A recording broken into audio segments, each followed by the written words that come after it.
Olá, estamos juntos mais uma vez pela nossa Jovem Pan Online. Obrigado a você que nos acompanha pela grande rede de rádio brasileira, o Sistema Pansat. São 145 emissoras esparramadas pelo país.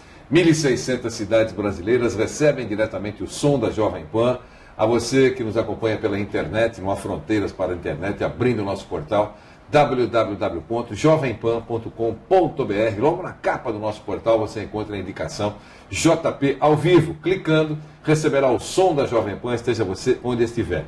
E rádio com imagem, a nossa Jovem Pan Online. Você também na capa do nosso portal encontra o caminho. E você vai encontrar uma grande grade de programação, mais de 5.000 shows com os grandes artistas nacionais e internacionais. Você poderá assistir os shows quantas vezes quiser, na hora que desejar, e ninguém paga nada. Você vai assistir também as nossas participações, os nossos comentários, os nossos comentaristas, reportagens especiais e entrevistas especiais, como essa que nós vamos fazer agora com o Alexei Caio. Obrigado pela presença. Eu falei assim, alpinista, ele falou, é melhor você colocar andinista, porque eu estou mais, digamos assim, vinculado à Cordilheira dos Andes. Mas ele esteve fazendo excursões ainda mais complicadas e mais distantes, e vai falar tudo isso sobre isso para todos nós a partir de agora. Tudo bem? Tudo bem, super obrigado pela oportunidade, Vanderlei, e grato por estar aqui com você nessa chance. O que chamou a atenção também foi, olha, alpinistas defendem ou explicam ou mostram que é possível fazer um esporte tão bonito, né? Como é a escalada, enfim, tendo diabetes 1. Queria que você explicasse um pouquinho como é que começou esse projeto. É isso mesmo? Você tem diabetes 1? Queria que você falasse um pouquinho para todos nós. Por gentileza. Sim, eu tenho diabetes tipo 1 já desde os 4 anos de idade. 4 anos. Isso. Você tem quantos anos? Hoje eu tenho 39. Então são 35 anos de uma pequena experiência. Se fosse um emprego, você já estava aposentado, né? Uau! 35 anos. Né? E isso é muito interessante porque com esses 35 anos de experiência, experimentando montanha, experimentando outras atividades, te permite você adquirir uma bagagem para, e escalar essa montanha que que é o nosso tema de hoje. Entendi. Bom, e aí, como é que foi? A ideia surgiu como? Muito bom. No início desse ano, um casal francês contactou uma empresa na França. Esse casal francês obteve o aval da Sanofi Global. E é uma empresa, é um laboratório? Isso, é um laboratório farmacêutico. E aí eles começaram a correr atrás de pessoas pelo planeta, falaram assim, olha, quem quer escalar uma montanha? Entraram em contato comigo, falaram assim, olha, eu tenho uma experiência e gostaria bastante de participar com vocês. O que é necessário participar com vocês? Você já escalava? Isso, já escalava. Muito bem lembrado. Eu tenho alguma experiência aqui desde 2003 nos Andes. 2003. Isso. Então 10 anos escalando. Aqui nos Andes e mais 10 anos no Brasil fazendo acampamentos. Então essa logística, esse know-how, ok, está aprovado, deu tudo certinho. E aí, manejo do diabetes também, um bom manejo de diabetes, que isso faz parte do processo, não adianta eu saber escalar e meu diabetes não está nada controlado. Como é o manejo? O que você quer dizer com isso? Eu digo atividade física, sábia, controlada. Que isso é recomendado para todo diabético. Uhum, é um tripé no tratamento. Atividade física, insulinização e uma correta alimentação. Junto com isso, a gente envolve também a educação em diabetes, que aí você abraça todas essas 3 ideias, esses 3 componentes e faz acontecer na vida da pessoa. Uau! Alimentação, Alexei, qual é o seu cardápio? Então, um belo prato de arroz, feijão, bife acebolado. Isso vale para todos os diabéticos, sim, não é? Sim. Okay. Salada, um prato rico em salada, hidratação saudável também, água, suco de fruta natural, frutas ao final do teu prato principal, um café da manhã. A refeição do brasileiro ela é muito ideal, próximo das necessidades de quem tem diabetes. Então, se a gente for pensar nessa forma, essa é a minha alimentação. É óbvio que a gente acaba desviando um pouquinho. Eu prefiro sempre trazer pro arroz, feijão, bife acebolado, salada, verdura, legumes. O que não pode? Hoje, nada. Eu falo isso porque, através do processo de educação em diabetes, novos protocolos de alimentação e tudo mais, hoje, quem tem diabetes, pode tudo. Doce? Inclusive isso. Mas, precisa saber quando. Isso é muito importante. Quando? Quando, legal, posso comer um pouquinho? Posso. Um pouquinho. Esse um pouquinho ele é significativo, ele é importante. E aí você corrige. Mas esse sinal verde é conseguido de que maneira? Como é que você detecta isso? Experiência. Tá. Uma nutricionista por trás, ou que seja, uma equipe multidisciplinar aprovando e falando, você pode comer sim, dessa forma. Depois de exames, é isso? Sim, substituições. Diminui um pouco o teu arroz. Aí eu estou entrando na área nutricional que eu prefiro não entrar. Mas é orientação, né? Isso, você recebe orientação. Isso. É isso? Fundamental. Entendi. Então, por isso que é permitido hoje tudo. Entendi. Eu interrompi você quando você falava, então a ideia surgiu na França e... E aí o casal francês espalha essa informação por redes sociais. Eu e mais o meu colega de Curitiba, o Marcelo Belon, encontramos essa informação e falou, olha, a gente pode participar. Desde que atendam requisitos, não é isso? É isso. E aí a gente lança o currículo para eles e falou, vocês são muito bem-vindos, por gentileza, venham. E aí 14 pessoas de todo o planeta, de 7 países distintos, se encontram Todos com diabetes. Todos com diabetes tipo 1, insulinodependentes, alguns utilizando um protocolo um esquema de insulinização e outros utilizando outro esquema. Tá. E aí a coisa fica um pouco mais sofisticada. E aí vocês se encontraram onde? Primeiro ponto de encontro foi na cidade de Arusha, na Tanzânia, que é a cidade sede... Ninguém conhecia ninguém? Só eu conheci o Marcelo. Claro. E aí quando a gente se encontra no hotel, foi uma química muito interessante e muito saudável, porque a gente começou a conversar, havia muita risada, muita empatia. E logo, a gente mal entrou na montanha, a gente já estava conhecendo toda a equipe. Há uma liderança? Sim, claro, a gente assume e dá a entender que o casal francês é o líder do grupo com diabetes e o staff da montanha, ou seja, a gente está junto na montanha com uma equipe que vai nos apoiar, que vai nos liderar e vai nos dirigir na montanha. E essa equipe é composta por profissionais? Da área local, são locais, e da área que fala, nós temos experiência em Kilimanjaro, vamos. Entendi. E a parte médica? Estávamos com 4 médicos, 3 deles... De apoio ou participando? Participantes com diabetes.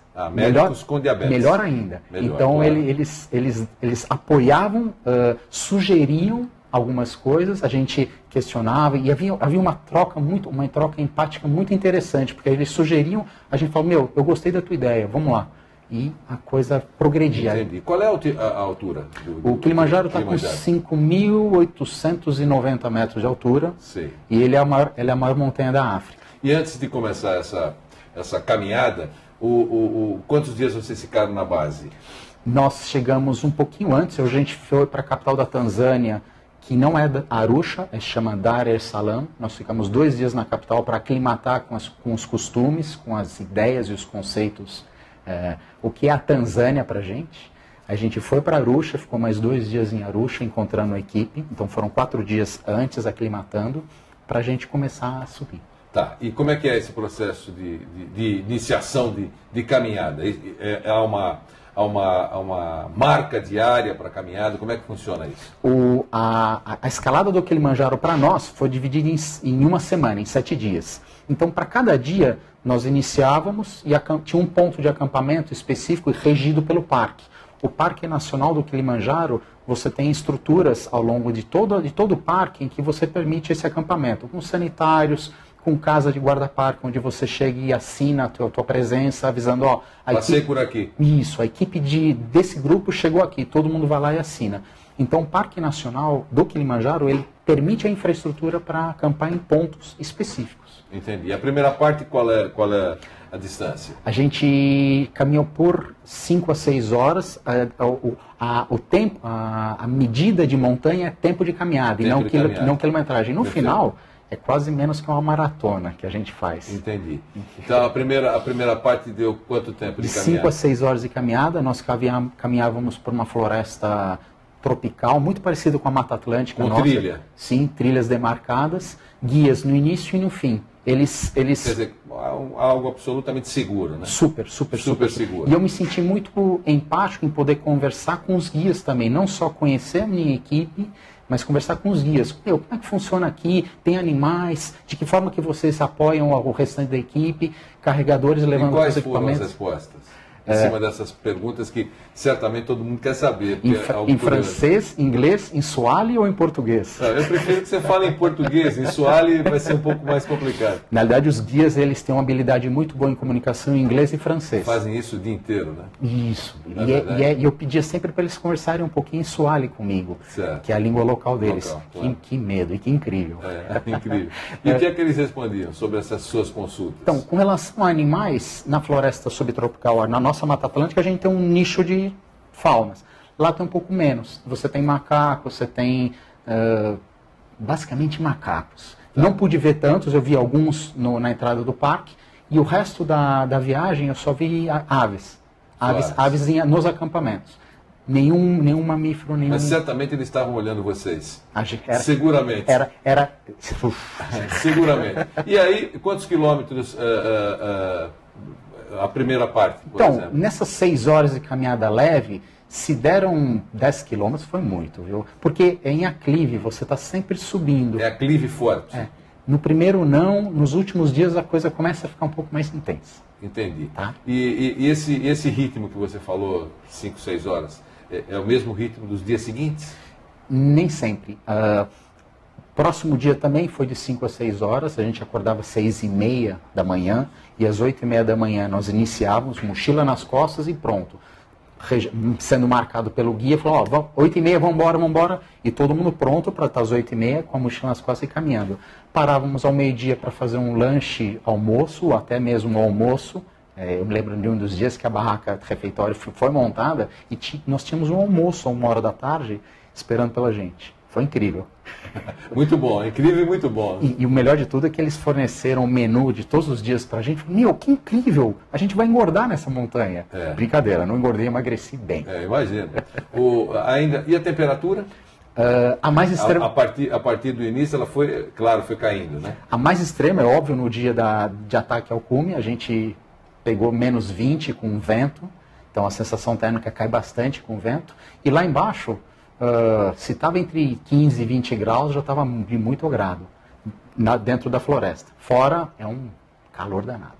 Desse grupo de 14 que você citou, né? A faixa etária, qual foi mais ou menos? De 21 a 46 anos de idade. 21 tinha gente da Bélgica e da França. Homens e mulheres? Homens e mulheres. Nós tínhamos esse perfil de sexos também bem distribuídos. E os mais antigos eram o pessoal do Canadá, os 2 médicos do Canadá. 2 médicos do Canadá. Bom, falamos da primeira parte e aí estamos subindo, e aí? Primeiros acampamento é aquela, com quem que a gente vai dormir? As barracas são de 2 pessoas, certo. Aonde está, qual a logística a gente vai encontrar nos equipamentos, e tudo caminha de uma forma extremamente certa, muito organizada. Precisa. Isso eu fiquei incrivelmente abismado, falei, uau, que demais! Mas graças ao casal que liderava, ou é a estrutura mesmo do lugar? É a estrutura que eu vou comentar, a Natural Discovery, que foi a empresa que a gente contratou para fazer... Para dar o apoio. Eles fazem isso acontecer precisamente como um relógio. Eles são muito bons mesmo. Bom. Foi a minha experiência, como eu já tenho experiência aqui nos Andes de logística de acampamento e tudo mais, o que eles fizeram lá... Eles fazem disso um negócio bem feito, né? É uma expedição que nós estamos falando. E eu imagino que, além da sua, N expedições estivessem acontecendo. É assim? Junto com a gente, na nossa rota escolhida de 7 dias, tinham outras expedições acontecendo. E para escalar o Kilimanjaro, não existe apenas uma única rota, existem outras. Perfeito. Então você é capaz de encontrar outras pessoas ao longo do caminho. E acontece. Isso acontece mesmo, Vanderlei. É até bom, né? Para relacionamento, para se conhecer, novas experiências, eu acho legal. Essa conduta de conhecer novas pessoas e relacionamento, se você saber a língua da pessoa. Claro, sem dúvida. E a gente se divertia bastante com vocês. Deixa eu ficar com o grupo francês para melhorar o nosso francês. Não, vamos voltar para o grupo do inglês para afiar o nosso inglês. Parece a ONU, né? Vários países reunidos. Né? Eu falei, não, cansei de francês e inglês, vamos conversar em português agora. E aí continuamos subindo. E alguma intercorrência, algum problema? Não, nenhum. Foi muito saudável todo o processo. 7 dias... 7 dias subindo? 6 dias subindo e um dia descendo. Tá. A descida é num dia só? Ela acontece... no dia do cume, você vai fazer o cume, volta e você ainda dorme num ponto mais baixo. Então, no mesmo dia que você sobe, você desce um pouco a mais. Então, no outro dia, que seria só descida, você sai do parque. Então, se eu for falar 5 dias e meio subindo e 1 dia e meio descendo, é o mais correto. É o mais correto. E o momento de chegar ao topo, como é que funciona isso? Puxa, olha, Vanderlei, é o último dia que você vai ter que dar tudo de si mesmo, está preparado, focado e vamos lá, devagarinho, e é passos de tartaruga. Você tem quase 6 horas de caminhada para o topo, 6 a 8 horas, dependendo do ritmo do grupo, e 2 a 3 horas descendo. Foi? Ao chegar lá em cima... Bem, fotos muito rápidas, porque tá tudo muito frio e... Temperatura? Os menos 20 prevalecem. Menos 20. Tá? E acontece, outros grupos estão chegando, então todo mundo quer estar lá. O que eu conto é uma experiência de outras pessoas. Eu parei um pouquinho antes. Eu tive que tomar uma decisão, falei assim, vou voltar. Isso é muito importante para... Por quê? Porque eu falei, olha, eu concluí, até aqui é ideal para mim. E aí eu voltei faltando... Mas você se sentiu mal? Então, a minha experiência dos Andes fala assim, olha, eu não estava mal, meu diabetes estava bem controlado. Eu falei, preciso voltar, quero voltar. Então, meu objetivo, eu parei a quase 300 metros do cume. Parece pouco, mas é muito. E é uma decisão muito sábia, ela é muito importante para ser tomada. O resto do grupo seguiu e, fotos maravilhosas. Por isso que eu falo para os guias, eu vou voltar. Eu tenho vontade de voltar de novo. Mas você vai voltar, sem dúvida voltará. Mas nesse momento que você decidiu, para mim o limite é aqui. Então, né? Mas essa decisão entrou na sua cabeça, você falou, não estou legal. A decisão acontece você gerenciando muita coisa antes. Primeiro, como é que eu estou? Estou bem. Existe um ponto que fala assim, parei de ter... Deixa eu entender direito como é que está a situação. Não, vamos voltar que é melhor. Então, o não estar bem, ele é muito relativo. Eu estava bem com diabetes, comigo eu estava confiante, mas eu... Alguma coisa disse que você deveria voltar. Então, porque para voltar eu também preciso estar sorrindo. Claro, sem dúvida. Você tem que fazer disso um bom momento. Né? E é interessante porque na hora que você recebe os outros amigos, eles contam e você, está tão radiante quanto eles. Você fala assim, a gente lembrou de você lá em cima. Yes, muito bom. Entendi. Terminamos essa aventura e eu queria que você falasse sobre a experiência que vocês tiveram, esse grupo de diabéticos, imagino, também na Cordilheira dos Andes, que você conhece bem. Fala um pouquinho sobre isso. Eu e o Marcelo, a gente já vive a Cordilheira dos Andes desde 2003 oficialmente, e desde então a gente procura participar de... o que a gente comenta é que a gente é picado pelo bichinho de alta montanha. Certo. Não é só passar frio e ficar sofrendo. Você tem toda uma logística, todo equipamento adequado para não passar frio e para não ficar sofrendo. Isso é óbvio. Para tirar fotos maravilhosas, para conversar com gente de todo o planeta, para você conhecer histórias de vida impressionantemente belas, fazer amigos e ver outros tipos de animais que você não está acostumado. Quando você vê um condor de 4 metros de envergadura... Quais foram as montanhas aqui da Cordilheira onde vocês estiveram? Eu estive numa montanha chamada Domujo, na Cordilheira del Viento, em Neuquén, de 4.700 metros de altura. Num outro vulcão no norte da Argentina, na região de Catamarca, chamado Incahuasi, de 6.800 e... De alguma coisa? Esses números são mais difíceis. Na região de Mendoza, na Cordilheira do Plata, no Cerro Plata, em Valecitos algumas vezes, no Aconcagua 2 vezes. E toda essa experiência, eu falo assim, que demais. E a minha próxima ideia é voltar para o Aconcagua para... A maior dificuldade qual foi? Puxa, os piores obstáculos, aquilo que dificulta muito para chegar até o topo? Sempre é como você está naquele ano, naquele momento, com você mesmo. O diabetes é sempre um termômetro para avisar, e aí, vamos controlar direitinho? A maior dificuldade para mim e para todo mundo é a questão da aclimatação. A questão de você subindo subindo alta montanha e você ter diferença de pressão, diminuição da quantidade de oxigênio, hidratação. Então isso não é só para mim. Essa regra é aplicada a todo mundo que está na montanha. Todo E mundo. eu considero... Diabéticos ou não? Muito bom mesmo. Diabéticos ou não? A mensagem que esse grupo faz, você seria um andinista, fosse diabético ou não, obviamente, né? Pelo perfil, pela paixão que tem por tudo isso. Então, sendo diabético ou não, você estaria nessa parada. A diferença é o cuidado extra, essa é a diferença. O diabetes bem controlado, vírgula, né? O que é um diabetes bem controlado? Eu como direito, faço a medição, faço o controle glicêmico direito. Diário? Diário e várias vezes ao dia. Faço o controle glicêmico diário, insulinização diária. Você mesmo se aplica? Hoje sim. Com 4 anos de idade. Claro que não. Mas você se aplica. Quantas vezes por dia? Hoje, de 2 até 10 vezes por dia. Até 10 vezes por dia. Você anda com a insulina na bolsa. E você faz esse tipo de controle quantas vezes por dia que você disse? Olha, se 10 vezes por dia também eu faço o controle glicêmico, medição glicêmica, para quê? Para saber o que eu vou comer, quanto eu vou comer e quanto de insulina eu vou tomar. Teoricamente, estou chutando, você me esclareça. Teoricamente é a cada 2 horas? Boa, muito boa, sim. Sim. E é interessante para ele, porque a cada 2 horas eu também me alimento. Ter essa alimentação saudável. Um lanche, depois do lanche, almoço. Depois do almoço, lanche. Depois do lanche, jantar. Essa medição que você faz, ela diz o que para você? Ela te dá um valor de a concentração de açúcar no teu sangue. Tá. E a concentração de açúcar no sangue de quem não tem diabetes fica numa faixa. É uma faixa estabelecida, normatizada. Um número?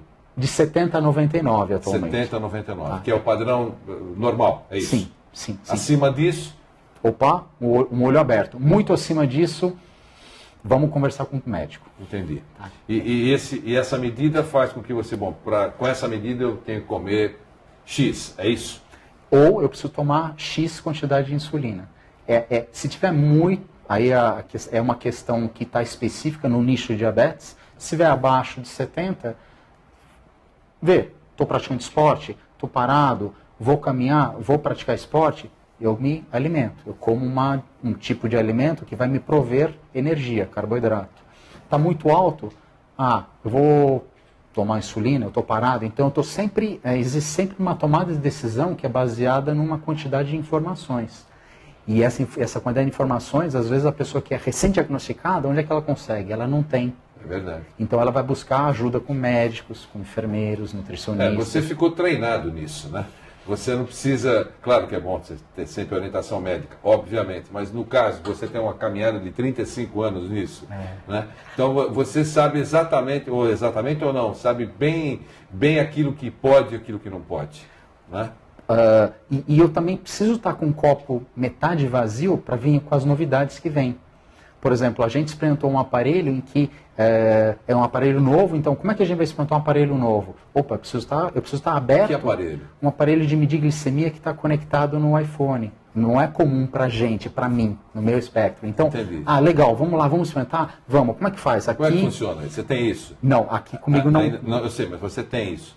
Comigo não está mais, eu levei só para a montanha para experimentar. Tá. Como é que funciona? Ele é um iPhone, você tem um aparelho celular, você conecta embaixo dele um mini aparelho de medir glicemia, coloca a dosagem de sangue, ele te dá o valor e já associa dentro do aparelho, dentro do celular. É um laboratório. É um mini laboratório. Que é um pouquinho diferente dos aparelhos comuns que nós temos, que são apenas aparelhos simples de medir glicemia. O princípio é o mesmo, só que associado ao telefone é que está essa novidade. Novidade. Bem, são novidades. Claro, mas é ótimo que venham outras.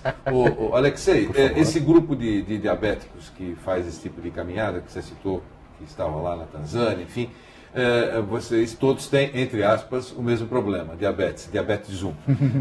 Como é que é? Os tratamentos são praticamente padronizados, aqueles que vivem num país da Europa têm melhor qualidade de tratamento, têm novas informações. Vocês devem ter trocado informações. Olha, eu sou diabético lá do Brasil e funciona assim para mim. Você é diabético da Bélgica, funciona como para você? Então eu queria que você falasse um pouquinho sobre isso. Já te garanto que a gente não está nem um pouco longe e tampouco a gente não está... A gente está equipotencialmente... Mesmo padrão. similar ao europeu, americano. Nós tínhamos pessoas da Austrália, Europa, América do Norte, e tudo aquilo que a gente conversava e trocava era bem visto, e até um pouco pela nossa experiência, falou assim, meu, como assim? Vamos lá, fornece pra gente esse tipo de informação. Então o tratamento está muito igual mesmo. Só depende daquilo que você consegue acessar. E daquilo que você consegue acessar não simplesmente não é um bem material, é aquilo que chega até a tua mente, aquilo que você chega como informação. Lembra no comecinho que eu comentei sobre alimentação, atividade física e insulinização? A educação em diabetes é esse laço que junta tudo. Então a educação em diabetes, para a gente que mora aqui no Brasil, é fundamental para a gente ter o mesmo nível, eu vou dizer, europeu, americano ou lá fora. Entendi. É importantíssimo. E existe uma preocupação. Por exemplo, você é absolutamente informado em tudo isso, mas muita gente não sabe, imagina, né? Muita gente, olha, eu tenho diabetes 1, mas eu tenho que tomar um cuidado, não posso nem tomar um arzinho, se abrir essa janela vai fazer mal. Essa mensagem que você está dando é muito importante, eu acho, né? Funciona como uma grande carga de informação. Olha, eu tenho diabetes 1 e pratico intensamente o esporte, vivo, claro, tem que ter o controle que você disse, a cada 2 horas eu preciso saber como é que anda a coisa. Legal. Mas é possível fazer qualquer tipo de atividade. Essa deve ser a grande mensagem. Você deve, em algum momento, receber esse tipo de pergunta. Você tem diabetes 1 e faz tudo isso? Não tem isso na sua vida? É muito comum, Vanderlei, é muito comum mesmo. E fala assim, mesmo se você não tivesse diabetes tipo 1, você faz tudo isso mesmo? E tudo bem, é importante perceber que o diabetes ele não é um problema, ele pode ser um problema, depende somente de você, da tua escolha. Se você escolher que o diabetes vai ser um problema, ele vai ser. Se você não escolher que ele pode ser uma ferramenta para você se conhecer melhor, saber melhor aquilo que como você se alimenta, se você vai precisar tomar insulina ou não e quando, e depende de você. E isso é o mais interessante, a ponto de, poxa, deixa eu escalar, deixa eu pegar uma montanha de gelo e tirar uma foto maravilhosa lá em cima do nascer do sol, no topo do Kilimanjaro, como eu vi fotos dos meus amigos. Que lindo, que lindo. Isso me abastece. E não somente eu fico chorando, sofrendo, reclamando, tendo piedade de mim, tendo dó de mim. Eu fico contente com esse tipo de provisão, com esse tipo de abastecimento, e se eu consigo passar isso para frente. Eu dou palestras também com relação a isso, a gente conversa com outras pessoas. Eu falei, quer dizer que para fazer isso eu também preciso ter diabetes? Tem gente que pergunta para mim, para fazer o que você faz, você precisa ter diabetes? Eu falei, opa, para um pouquinho aí. Não. Não, a resposta é não. Não, mas se quiser vem junto. Se quiser vem junto. Porque no final, quanto mais pessoas souberem com essa qualidade de informação, diabetes não é problema. Alexei, foi ótimo conversar com você, obrigado. Sucesso. A próxima caminhada está marcada? Já não? Ano que vem, ontem me convidaram para ir para o deserto do Atacama, no Chile. Sim. Eu pretendo fazer alguma caminhada ou escalada no Aconcagua. E antes disso tem a Rússia. Essa você ia me falar. Vamos só deixar esse registro aí. Você vai para a Rússia porque você é professor de Aikido. Eu estou indo representar o Brasil num campeonato de jogos não oficiais, onde o Aikido participa como demonstração. Mas aí não tem nada a ver com o diabetes 1, né? Tem o Alexei no meio. Não, claro. Mas não é uma competição de atletas com diabetes 1. Aí tem atletas de todo mundo relacionados às respectivas artes marciais. Muito bom. Um abração para você. Muito obrigado pela oportunidade. Foi bom conversar com você. O Alexei Caio, eu falo alpinista, mas ele fala, é melhor você falar andinista, porque o meu negócio principal é a Cordilheira dos Andes. Mas foi ótimo conversar com o Alexei e com ele fizemos mais uma entrevista especial para você que nos acompanha pela nossa Jovem Pan online, rádio com imagem. Até a próxima.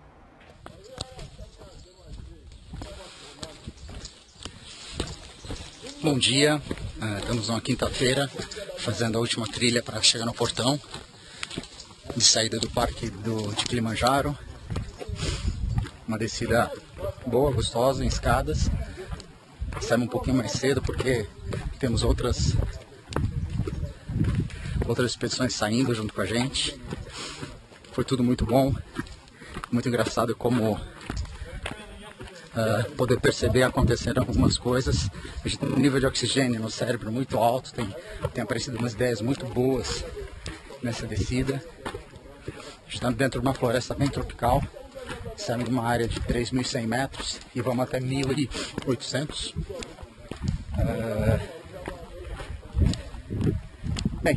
Bem contente com alguns contatos, com algumas experiências, aliás, com todas as experiências. E vamos descendo devagarinho. Vou mostrar um pouquinho mais para vocês da floresta e do grupo.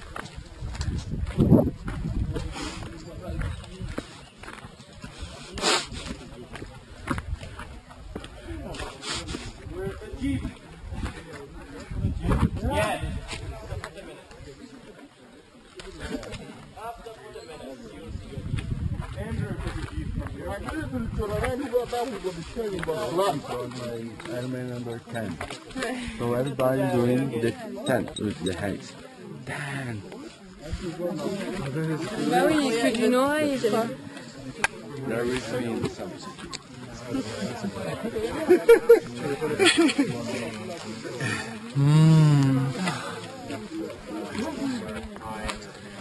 This is the guy.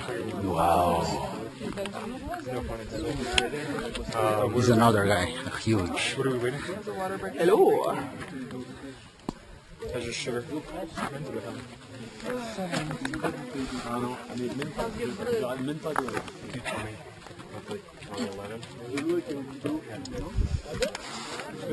Kilimanjaro.